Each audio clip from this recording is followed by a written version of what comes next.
McNutt, Gutierrez, Dennis, Plashke. Hello. I think about this with you guys sometimes. You have a beautiful analytical answer and you get it, but who you got, you drop the ball on. Sometimes the easy ones are hard, sometimes the hard ones are easy. Also, whether one day after throwing the tantrum of the decade, you can say, I've learned from it, yes. Best thing that ever happened to him. He learned he needs to do it again. I he got during that. I love that moment. The little hand blocking the camera is my favorite still. Cowboys 23, Giants 16. 2 hours of field goals, and then finally the semblance of offense and good defense in the second half. CeeDee Lamb was dropping everything. But then he made 2 huge plays late, and the touchdown ballet was beautiful. Cowboys 2-0 with Cooper Rush. Bill, 2-1 is a good place. I think we can all agree. Are they in a real place? What's your takeaway on these Dallas Cowboys? It's a real place. Cooper Rush, only the second quarterback in the Super Bowl era to win his first 3 games with fourth quarter comebacks. Is that Cooper Rush right? Missed on one pass during the 3 scoring drives in the fourth quarter that gave them the win. Cooper Rush lets everybody know it's okay if Dak Prescott is hurt for a little while. Take his time getting back. And the defense was unbelievable. 24 pressures, the most in the NFL this year. 5 sacks. They were all over the Giants. The Cowboys were in a really, really good spot with a backup. Winning the game with a backup quarterback on the road, are you kidding me? Big win. Hanging with Mr. Cooper. David Dennis Jr., how about you? Yeah, for me, the takeaway is that offensive line. When Tyron Smith went out before the season started, we were all spelling doom about that offense and what was going to happen. It looked like it was coming to fruition when they played Tampa Bay. But this rookie, Tyler Smith, has filled in. He only allowed 1 pressure last night. The Cowboys have only allowed 1 sack since that week 1. They're at 5.9 yards per carry last night. And if you put Dak Prescott right there behind that line where he can make more plays, I think that it changed the trajectory of what we thought for them at the beginning of the season. How? 2 wins with Cooper Rush. I'm asking, not are they in a good place, are they for real? Israel Gutierrez, your answer. I think they're for real. It's not necessarily because of Cooper Rush. I mean, it's because, David Dennis mentioned the offensive line. Well, that running game is legitimate. Tony Pollard and Ezekiel Elliott finally having sort of a breakthrough game here.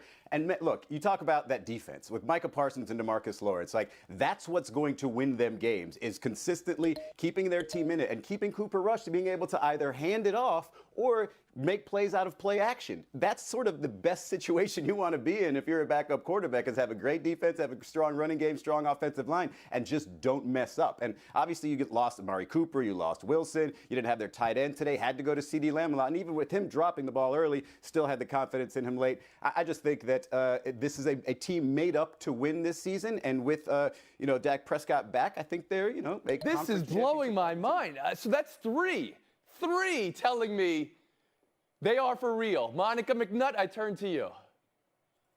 I gotta admit, the Cowboys look pretty good. The thing that I took away last night was definitely the defense. I mean, Micah Parsons has 2 pressures. He had 15 in the first 2 weeks combined. He wasn't necessarily his full strength self. 5 sacks, 5 pressure breakups. I get it, blah, blah, blah. However, let's talk about their schedule, because the Eagles and the Rams are looming after they get past Dallas next week. And so I'm not ready to say that they are the crown of the NFC, but this is a team that looks pretty complete. This is blowing my mind, honestly, that everybody from Overreaction Monday, when the question was, are they done? Through 2 weeks now, where they won the game last night against Daniel Jones and the Giants, and they're for real, David Dennis Jr., please, plead your case again. Well, I mean, I think they're for real as long as Dak Prescott comes back healthy. I think that's going to be the determining factor. But, that's really what makes the difference, how he looks when he comes back. But right now, a TBD, yes, for real. Go Plashke last word. You can't TBD for real. You can't overstate the importance of a backup quarterback on a team with an injury-prone quarterback like Dak Prescott. Having this is like an MVP position Cooper Rush is playing. And if he can guide them at least a little bit throughout the rest of the season, they're going to be hard to beat. They were impressive. The New York Football Giants, their first loss. Saquon Barkley is going right this season. We know that.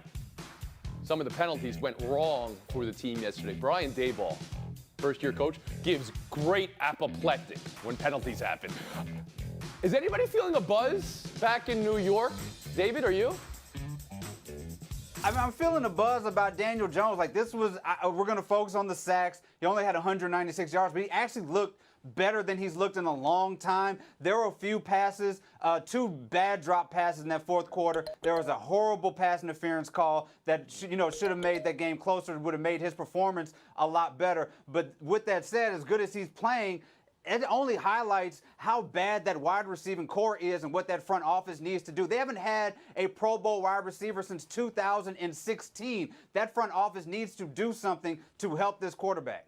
Well, they thought they did, right? They paid Kenny Golladay big money to be that guy, and that has not worked out. And they're also losing Sterling Shepard now for the season with the torn knee ligament. Israel Gutierrez, please. Yeah, it was a short-lived buzz there because their comeback wins against the Titans and then the win against the Panthers aren't really indicative of a very good team. And you look at this team against Dallas, against that intimidating defense, and Daniel Jones and Saquon Barkley, while they had decent games. I mean, LeBron even tweeted Saquon's back. I think maybe a little prematurely, but they don't have that explosion. They don't have the ability, obviously, with these wide receivers and Shepard now out. And I think with Daniel Jones, while he does have the athleticism, some straight line speed, I don't know about him getting out of the pocket and his maneuverability in there. It just feels like this is going to be one more sort of lost season for the Giants as they assess Saquon, as they assess Jones, and see what happens. But that sort of buzz might have been just a 2 weeks So ago. everybody loves the Cowboys after this win, and the Giants, they could have had this game. Monica, the fans were in it. This is something we haven't seen from New York in half a decade. New York is thrilled about this team. Okay, last night aside, if on the flip side, we open this conversation about how for real the Cowboys is, if you look at their schedule, they got the Bears coming up. Like, it's an opportunity to sort of bounce back. Last night was a tough performance, absolutely. But you look ahead, there's a couple games that they could still and have something good or have good time to evaluate Daniel Jones as they look ahead. You still think we're in Daniel Jones' evaluation period? Bill Plaschke, how about you? When you think of a team, starts out 2-0, Daniel Jones has moments in every game, it seems, but it's a give and a take. I was very disappointed. I was charged up about the game early, then I realized Daniel Jones is 0 for 9 in primetime games. He's never won a primetime game. Their offensive line, since 2010, they haven't drafted. None of the first-round draft picks are still with the team. Kenny Golladay has been terrible. So Saquon Barkley's back sometimes he's not. I think by the end of the game, I was disappointed thinking this is more of the same old Giants. I was excited for a while, but I think there's so much personnel problems. They have so many sins of the past. They got a good head coach now, but it's going to take them a while to get this figured out. Some of those penalties were just backbreakers in the drop of the pass. Oh, all right. Yesterday, we did AFC Power Rankings. Everybody still had Buffalo, which didn't surprise me, but, I mean, Miami did get the win this week. Kansas City didn't play. In the NFC, now that the Giants have fallen from the ranks of undefeated, Israel, go ahead. Well, the NFC, I think the Eagles are probably the top of the heap right now. Obviously undefeated. Jalen Hurts with some weapons and his running ability and that defense. It just seems like they're probably the most complete team right now. After them, you've got to throw in, I know, the Cowboys. You got to throw in the Buccaneers, I think, just because of that defense. And then I think the Minnesota Vikings and probably the top of that second tier, the Los Angeles Rams. Those are, I think, the 5. Oh, so the Rams are a second tier. And by the way, were you looking at notes when you said that? Like you had to remind yourself what teams are in the NFC? Look, a list past. If you got to do a list past 3, you always have to have something you can look down. Monica McNutt, your power rankings. He's looking at notes. That's against the rules. You can't look at notes, Tony. You got to penalize him for that. Ahead, That's as old as this show is. Look, I know we love Jalen Hurts and he's answering all these questions. We're 3 weeks in. This is a team that hasn't even had to score in the second half of a ball game yet. I got to see how they respond to some adversity. For me, past success is an indicator of future success. I'm still looking at the Buccaneers. They've been injured. They've got Tom Brady. They've got a stout defense. Slow your roll on the Eagles a little bit, people. Bill Plaschke? Izzy, the Rams are second tier? Wrong. The Rams are still champions until proven otherwise. They just went into Arizona and held the Cardinals to no touchdowns. Matthew Stafford won a game. He didn't throw a touchdown pass for the first time as a Ram. His fewest completions as a Ram or pass attempts as a Ram. They can win many ways. They have a great defense. The Rams they're slow to get it together, but they're getting it together. The Rams are still the class of the NFC. David Dennis Jr. All right, no TBD here. We're going Eagles. They are the best team in the NFC. They're Thank the you for class no of the NFC. TBD. Thank you. No TBD. There are some concerns, though, even though there's no TBD. The teams right below them, Tampa Bay, Green Bay, I would say even Dallas and Los Angeles, all have superior front lines. And I want to see what Jalen Hurts does under pressure. He only had a 75 QB rating under pressure last season. But if we can make that jump, I think, they can sustain that top. Here's your last word. Here's where I will slow my roll on the Eagles. Jalen Hurts for MVP. Who's top of the league in QBR? That would be Tua Tagovailoa. So I will slow my roll there. Oh, wow. Oh, that's a homer pick. Taking a break here. It's okay. What? Let me look at my notes. and see QBR what's says next. what it says, Bill. NBA Media Day was yesterday. Flashkey worked it. Gutierrez worked it. Monica worked it. If it's worth it, let us work it and buy or sell. Wait a second. Place that's stable and trying to build a championship culture. So Around the horn to Monica McNutt. What do you buy? What do you sell from Irving and Durant and Nets Media Day yesterday? I buy that they are gonna do their best to make this thing work. I think both of them know the uncertainty that surrounded their return to the Nets, but here they are. If KD buys that it's now stable enough and he's there, I think he's a guy that truly wants to play basketball. And Kyrie by now should know that he has the ability to stabilize as well. So I think if the two of them are on the same page, we might finally see what they're capable of. Israel Gutierrez, you buy in the Nets, that they can be stable, that they can work together, uncertainly, certainly?